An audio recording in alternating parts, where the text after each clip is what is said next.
Luminería presenta. Muy buenas tardes con todos. Mi nombre es Sherlyn y hoy día vamos a entrevistar al docente Héctor Béjar desde la revista Luminería, que es una revista conformada por los alumnos de San Marcos y también es multidisciplinaria. Vamos a realizar algunas preguntas al docente Héctor Béjar, que es sociólogo y, como mencionábamos, docente de la Universidad Nacional Mayor de San Marcos. Eh, con respecto a su obra, Vieja Crónica y Mal Gobierno. La primera pregunta sería con respecto a la razón del libro. ¿Cuáles creen que han sido las problemáticas que encontró y por las cuales inició este proceso de creación de su libro Vieja Crónica y Mal Gobierno? En realidad el libro nace porque a partir de un curso que hice en las Facultades Sociales en San Marcos, que se llamaba El Perú y su contexto, me di cuenta de que, conversando con mis alumnos, la versión que ellos tenían de la historia del Perú, que era una versión recogida por ellos, por supuesto, en el colegio y parte en la propia universidad, en el colegio secundario, digo, y en la universidad, tenía demasiado de convencional. Cuando digo convencional, estoy diciendo que hay una serie de afirmaciones que hemos recibido en la historia escolar que nos parecen verdaderas, pero que no lo son.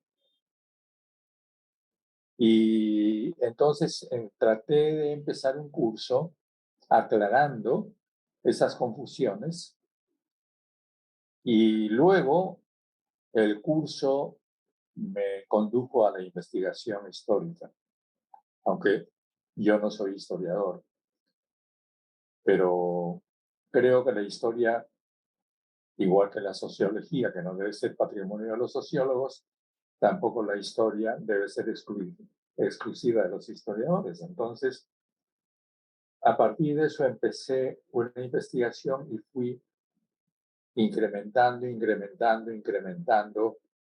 información, y el resultado de todo eso es el libro que presenté el año pasado y cuya segunda edición, porque la primera ya se votó, estoy preparando. Muchas gracias por su respuesta. Y bueno, también en los comentarios iniciales de su libro, menciona que su obra es una propuesta de discusión y también un punto de vista personal. También he escuchado que también es como una hipótesis, ¿no? Que pretende dar una versión distinta a lo que se nos ha inventado a lo largo de los años. Y con respecto a ello, queríamos saber cómo caracterizaría este conocimiento, bueno, el conocimiento popular que se ha adquirido a través de los colegios y las universidades y cómo se diferenciaría la propuesta que nos da de estos conocimientos populares. Se diferencia en dos cosas. La primera es la cantidad, obviamente, porque mi libro tiene una enorme cantidad de información que, por supuesto, no es la que los chicos reciben en los colegios y en las universidades. Es mucha más información. Con eso no quiero decir que sea mejor ni peor, simplemente es más. Esa es la primera diferencia. Y la segunda diferencia es que se trata de una versión, como tú misma has dicho, que no pretende ser una versión universalista, ni totalizadora, ni definitiva. Es una versión abierta para discutir, para conversar, para definir, independientemente de los puntos de vista de cada quien y respetuosa de los puntos de vista que cada quien tiene. Por tanto, es, como decía Lyotard, que es un sociólogo reciente, es un relato, es un discurso, es una hipótesis que no pretende ser la definitiva. Entonces, yo creo que la historia es infinita en la medida en que cuando vas buscando y encontrando, vas aumentando tu conocimiento y lo vas repartiendo, difundiendo a los demás. Y eso es lo maravilloso, ¿no? Que vas esparciendo el conocimiento y a la vez vas recibiendo más conocimientos. Y este libro pretende fundirse en ese movimiento, que en realidad es un movimiento de búsqueda de la verdad, de una verdad que nunca será definitiva. Muchas gracias por su respuesta. Y bueno, eh, tiene mucha razón con respecto a ello, porque creo que ya va en la tercera edición y bueno, se implica, ¿no? Que hay más cosas que decir y hay más cosas que replantear dentro de su obra. Y bueno, eh, continuando con la siguiente pregunta, usted hace también énfasis en algunas problemáticas como la opresión, el genocidio y el ecocidio, de las cuales hemos sido parte y seguimos siendo parte. La pregunta sería, ¿de qué manera cree usted que la ideología o la cosmovisión de las personas permite la aceptación de estos crímenes y problemáticas? Sí, desgraciadamente, quienes hacemos la historia somos los seres humanos, quienes la construimos con nuestros hechos, nuestros actos, y quienes después la revisamos también somos seres humanos. Y los humanos no somos solamente buenos, a veces somos criminales. Y entonces cuando uno investiga la historia de hechos importantes, se da cuenta de que también está poblada de hechos detestables. Y no hay más remedio que referirlos. Y por supuesto, mi versión tiene un contenido moral, tiene un contenido ético, pero que no es explícito, que más bien trata de sugerir cosas, porque no pretendo condenar a nadie ni aconsejar a nadie para nada. Lo que quiero es que nuestros compatriotas, y cuando digo compatriotas me refiero no solamente a los peruanos y a las peruanas, sino también especialmente a los latinoamericanos y las latinoamericanas, tengamos la mayor cantidad de información sobre nuestro pasado a nuestra disposición. Nada más que eso. Muchas gracias por su respuesta nuevamente.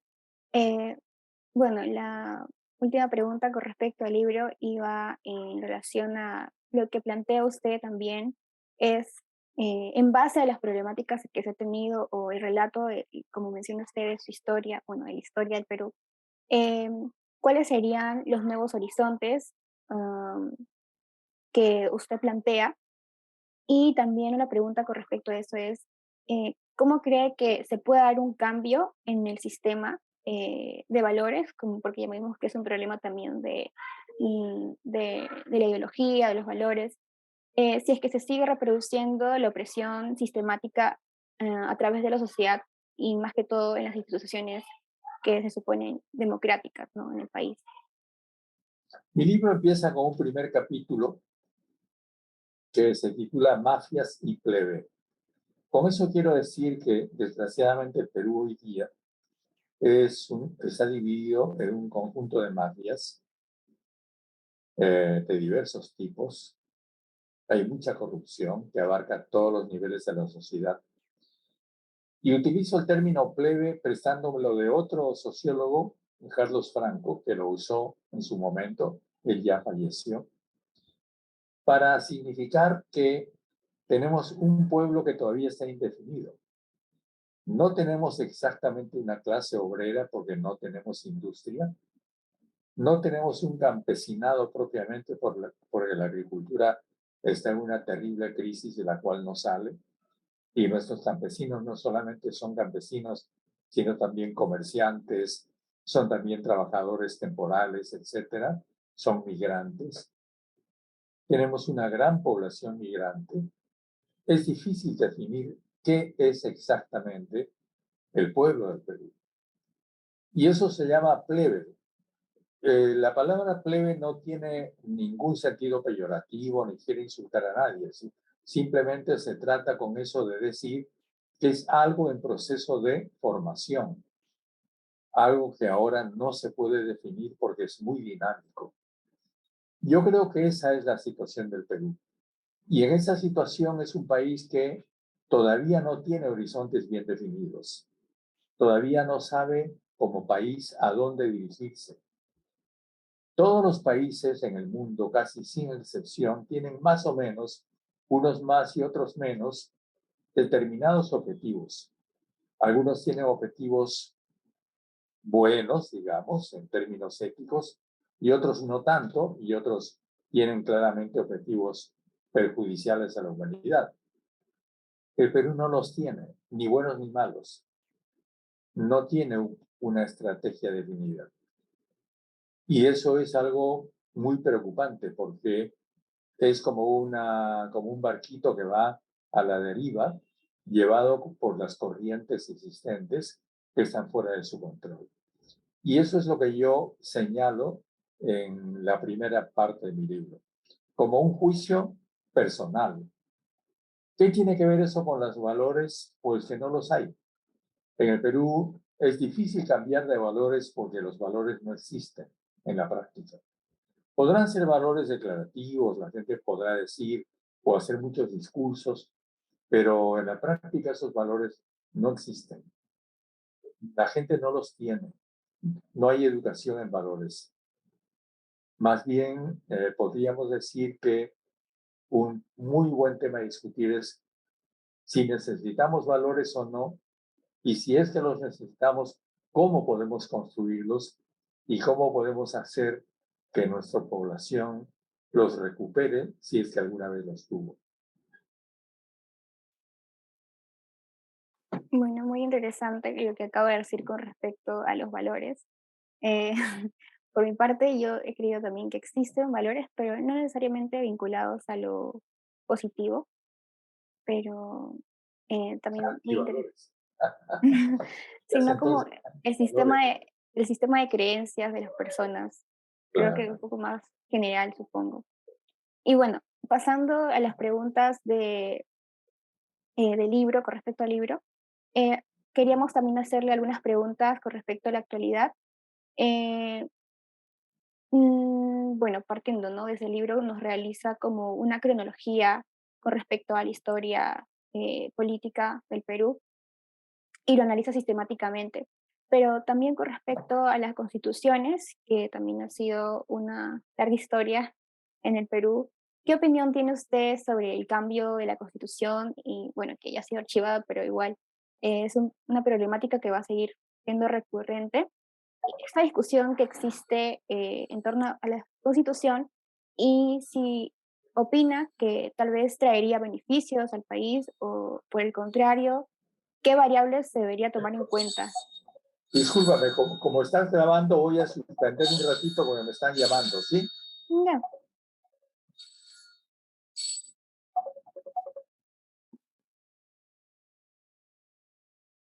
La pregunta iba en torno a la Constitución, ¿no? ¿Qué opinión tiene usted acerca del cambio de la Constitución? Si es que traería beneficios al país o por el contrario, se debería considerar algunas variables a tomar en cuenta. Lo primero que tendría que decir es que he notado que hay una gran reacción de alguna gente contra una nueva constitución. Y yo me pregunto, ¿y por qué? ¿Por qué no una nueva constitución? ¿Cuál es el problema? ¿No es cierto? Una nueva constitución es simplemente una ley, es muy importante, pero es una ley que por supuesto es una ley fundamental, pero eso no tiene por qué eh, traernos al criterio de que el mundo se va a terminar porque tenemos una nueva constitución. Ahora, yo sí creo que es necesaria una nueva constitución, por muchas razones. En primer lugar, hay una razón ética. Es una vergüenza que un país como el Perú tenga una constitución sin firma. Esta constitución del 93 no tiene firma, no es firmada por nadie, porque el Congreso, por decisión unánime, le quitó la firma del expresidente Alberto Fujimori. Luego, es una constitución aprobada en un referéndum en el que hubo un fraude. El presidente del jurado de elecciones, que fue el que supervisó y realizó el referéndum del año, me parece que fue, no sé si fue el mismo 93, me parece que fue el 95, sobre la Constitución, no quiso firmar el acta de aprobación. Y esa Constitución se aprobó sin la firma del presidente del Jurado Nacional de Elecciones de la época. Y luego todos sabemos que el año 93 se reunió el Congreso Constituyente Democrático, ¿cómo se llamó? Como resultado de un golpe de Estado del año 92.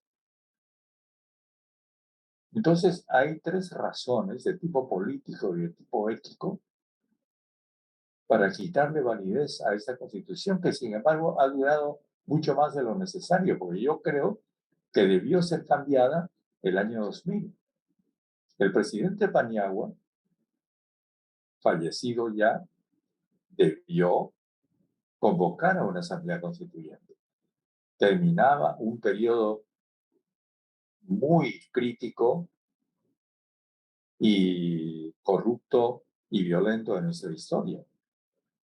Y era obvio que teníamos que pensar en un país distinto y diseñar eso en una nueva constitución.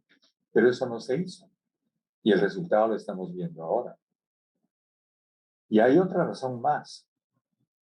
Cuando uno conoce la historia de los derechos humanos, se da cuenta de que hay varias fases en la construcción de los derechos humanos. Una fase muy importante es la que en las Naciones Unidas se llama la fase de ampliación de los derechos humanos, que cubre desde los años 90, son 10 años de ampliación de derechos entre el año 90 y el año 2000. La Constitución del 93 no alcanzó a incorporar los derechos que las Naciones Unidas incorporó en esa década, entre los cuales hay derechos muy importantes, referidos sobre todo a mujeres, a niñas y niños y a poblaciones originarias, indígenas. Se quedaron sin ser incorporados a la Constitución de manera moderna, sin hablar de todo lo que vino después, que es sobre todo la revolución tecnológica, porque el Internet, la robótica, obligan a nuevos derechos. Los derechos que tenemos frente, que los ciudadanos y las ciudadanas tenemos, los consumidores tenemos, ante las grandes corporaciones que gobiernan la red global. Entonces, la Constitución del 93 es obsoleta si uno piensa en todo eso, en todo ese enorme volumen de hechos, de principios, de derechos, de postulados que han sucedido en el mundo entre el año 1993 y el año 2022 o 2023. Es decir, hay razones de sobra para que esa Constitución sea cambiada. Muchas gracias por su respuesta. Bueno, también con respecto a los conflictos que ha habido últimamente en el país, quisiéramos saber cuál sería el accionar que debería ser ah, por parte de las entidades políticas o qué intervención debería realizarse en cuanto a políticas públicas. ¿En cuanto a qué? ¿En cuanto a la Constitución nueva? Cuanto a políticas públicas, con respecto a los conflictos que se han venido sucediendo. Con respecto a los conflictos sociales. Ujú. Hay un problema en el Perú y es que nos negamos no explícitamente, pero en la práctica, a discutir sobre los problemas urgentes de nuestro pueblo, que todos nosotros padecemos. La inseguridad es terrible hoy día. Estamos expectando y a veces siendo víctimas de horrendos crímenes que nunca habíamos visto en la historia. Acabamos de salir de una pandemia que nos ha mostrado hasta qué punto tenemos un sistema de salud obsoleto, que hay necesidad de renovar y mejorar profundamente. Estamos frente a una crisis alimentaria que viene en el mundo. Entonces, son tres razones muy urgentes por las cuales tendríamos que diseñar políticas públicas de emergencia. La pospandemia, con la crisis alimentaria,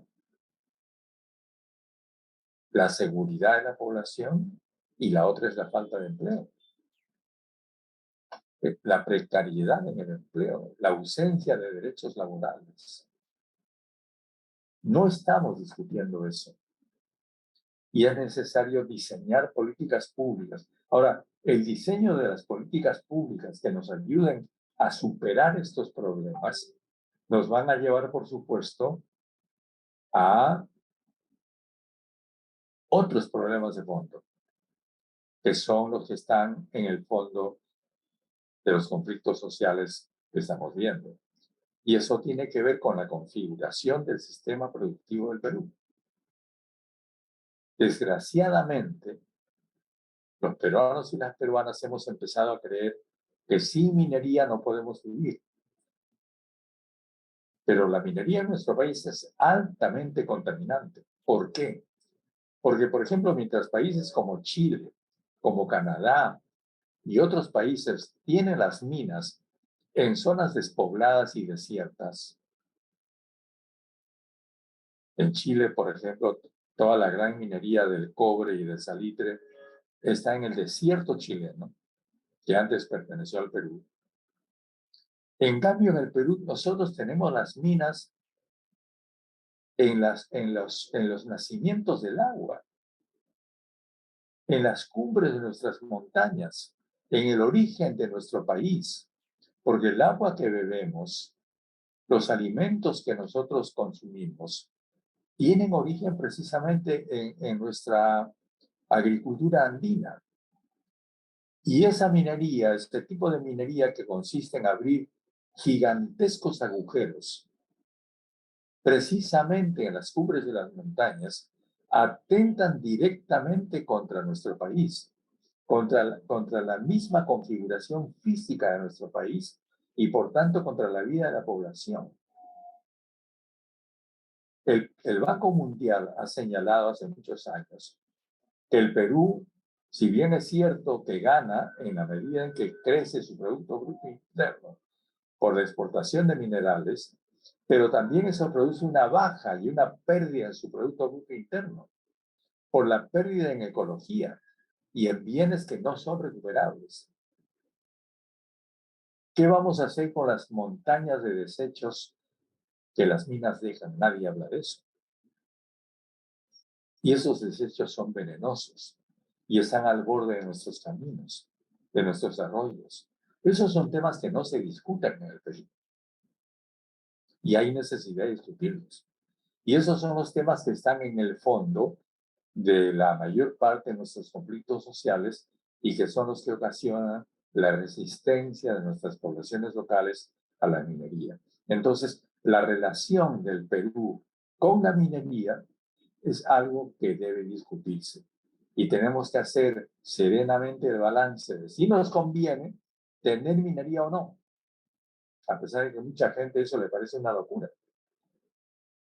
Pero cuando uno va al presupuesto de la República se da cuenta de que el conjunto de las minas peruanas le pagan en impuestos al Perú anualmente 12.700 millones de soles, más o menos, cuando el presupuesto del Perú son 780.000 millones de soles.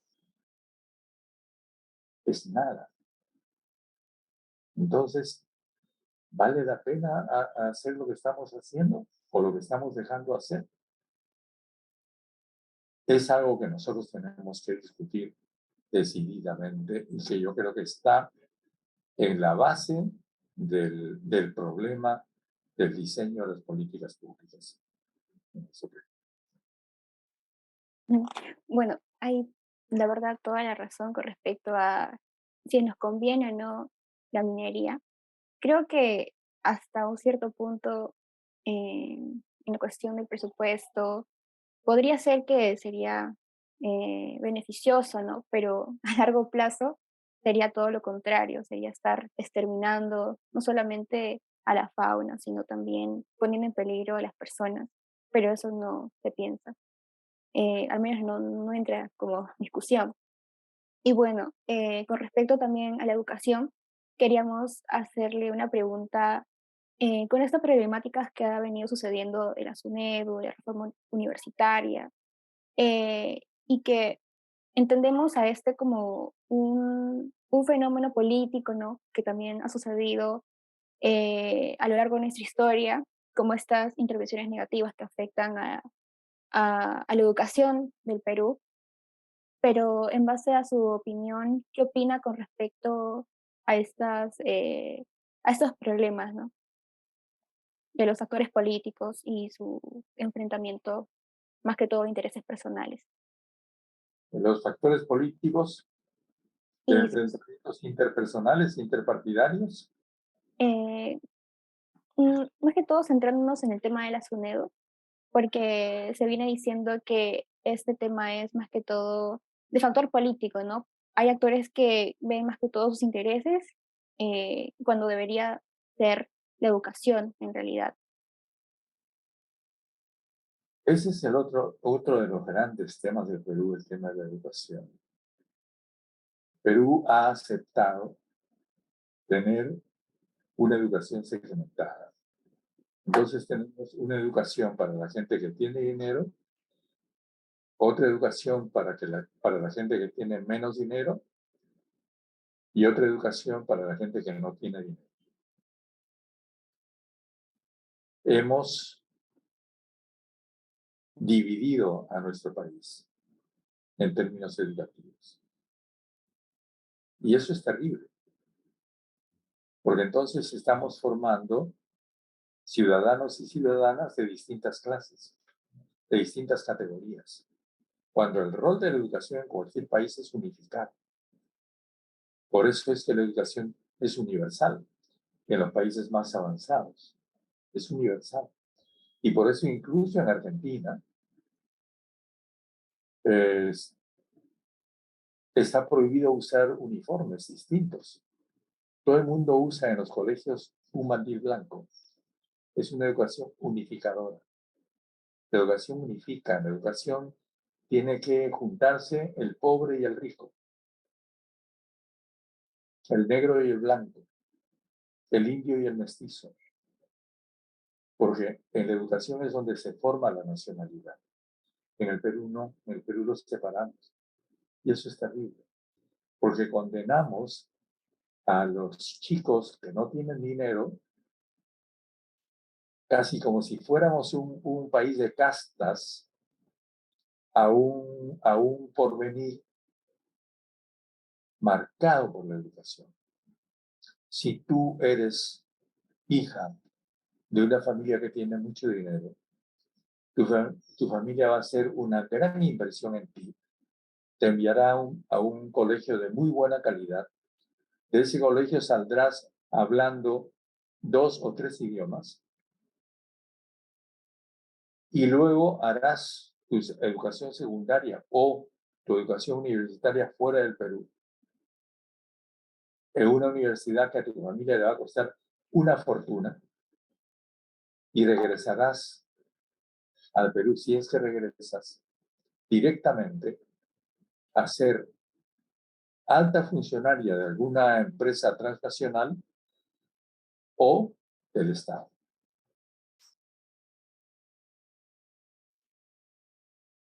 Ese es tu destino. Tú no tuviste ningún mérito. Tu mérito fue simplemente haber nacido en cuna de oro. Mientras que un joven ashánica estará condenado a ser un pequeño comerciante, en el mejor de los casos pobre, o a traficar con algo durante toda su vida. Tendrás dos castas. Entonces, estamos formando un país de castas. Lo grave es que cuando el joven o la joven que viene al Perú con el título de una famosa universidad del extranjero, viene al Perú y dirige al Perú sin conocerlo. Porque habrán tenido una educación excelente, pero nunca habrá salido de un barrio rico. Es muy raro. Y entonces será ciega. Tendrá mucha cultura sofisticada, occidental, digamos, pero será analfabeta en términos de nacionalidad. En la mayor parte de los casos, no conoce su país. Entonces, eso es algo que nos está marcando de manera terrible. Y yo creo que es uno de los grandes problemas sobre los que tenemos que discutir. Tenemos que retornar a una educación unificadora. Yo he estudiado en una universidad como San Marcos en la época en que no habían universidades en el Perú. San Marcos era prácticamente la única universidad en Lima, la de Trujillo en Trujillo, la de Cusco y la de Arequipa y no más. Y eso entonces lo que hacía era que todos pasáramos por la universidad. La universidad nos unificaba. Ahora no.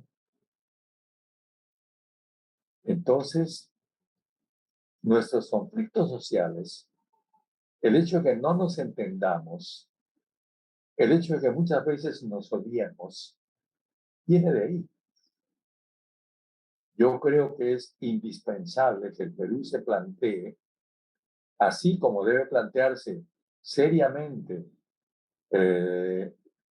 una relación con la minería, si le conviene o no, así también debe decidirse a no ser un país de castas, porque ya estamos en camino de ser un país de castas. Claro, me van a decir, no, pero ahí tienen numerosos ejemplos de gente que surge del pueblo y que sale y acaba así. El éxito, ¿no? Es el valor fundamental en el Perú, ¿no? Trepa si eres exitoso, ¿no? Esos son cuentos. Esos son cuentos. Siempre vas a ser discriminado si sales de una universidad pública, si sales de un colegio nacional, si sales de una escuela fiscal. Siempre lo serás. Y si sales de una gran universidad, también vas a ser discriminado. Al revés. Y eso no nos conviene, de ninguna manera.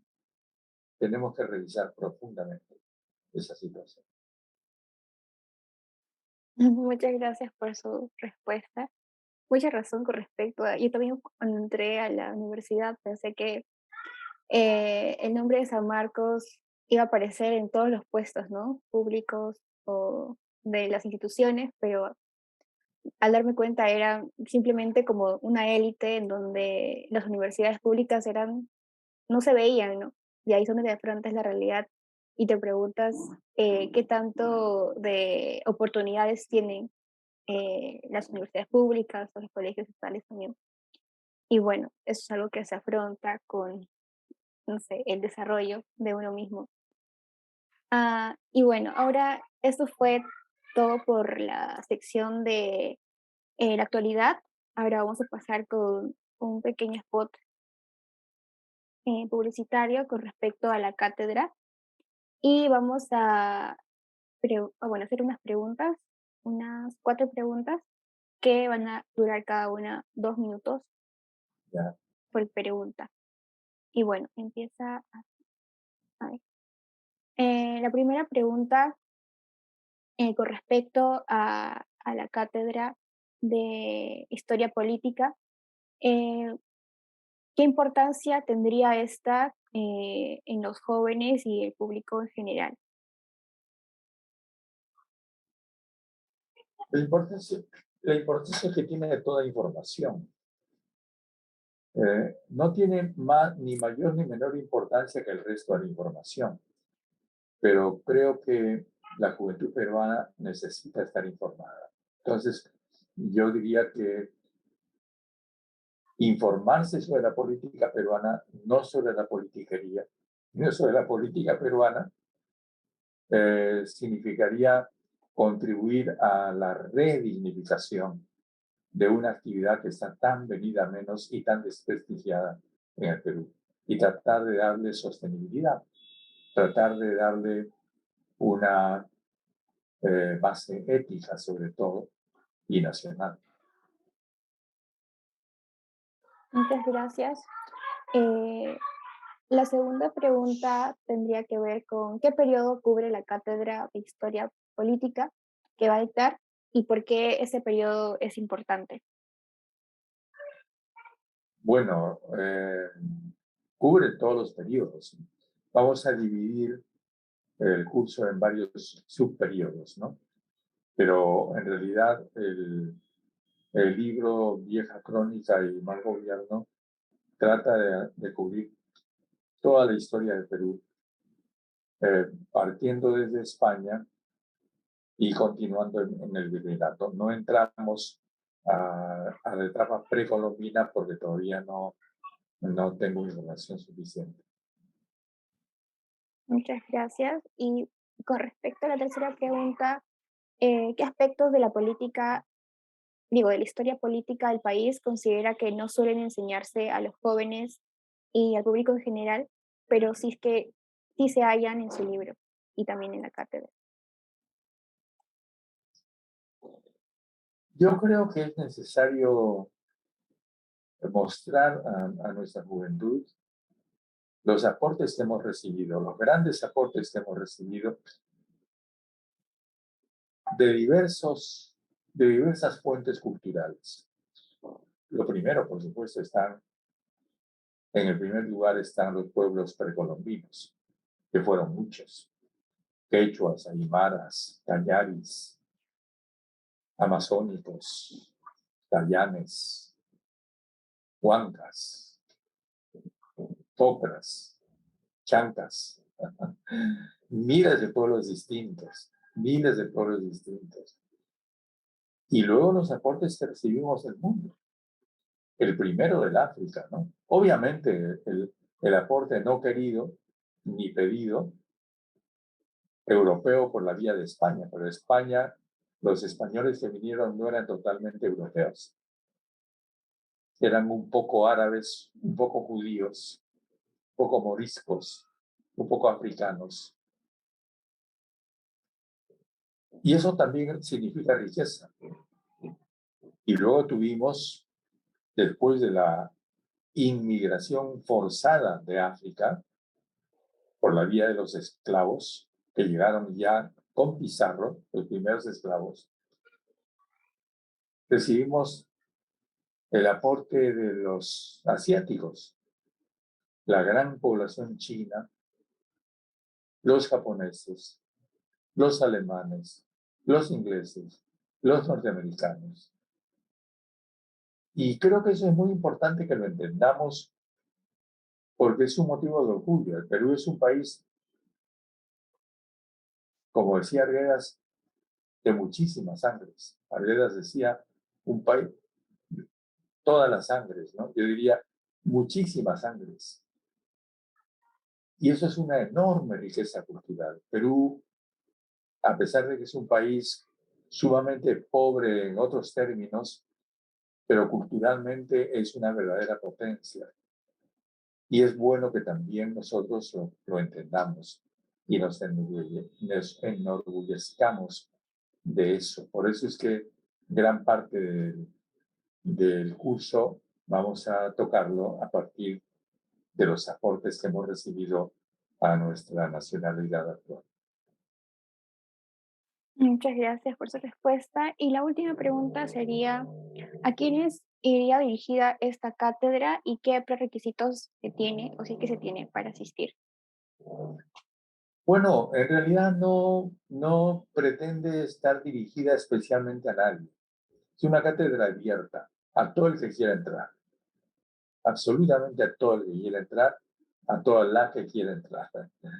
Hombres y mujeres, adolescentes, adultos, personas mayores, todo el mundo puede entrar, porque creo que tener una visión lo más amplia del Perú nos conviene a todos. Es bueno para todos. Muchas gracias por su respuesta y con esto acabamos la entrevista y también el corto spot publicitario que se va a estar difundiendo próximamente en las redes y esperamos que muchos de ustedes se animen a entrar y bueno, a recibir la información que tiene y que nos va a enseñar el docente Héctor Béjar. Muchas gracias y nos vemos. Bueno, voy a dejar de grabar.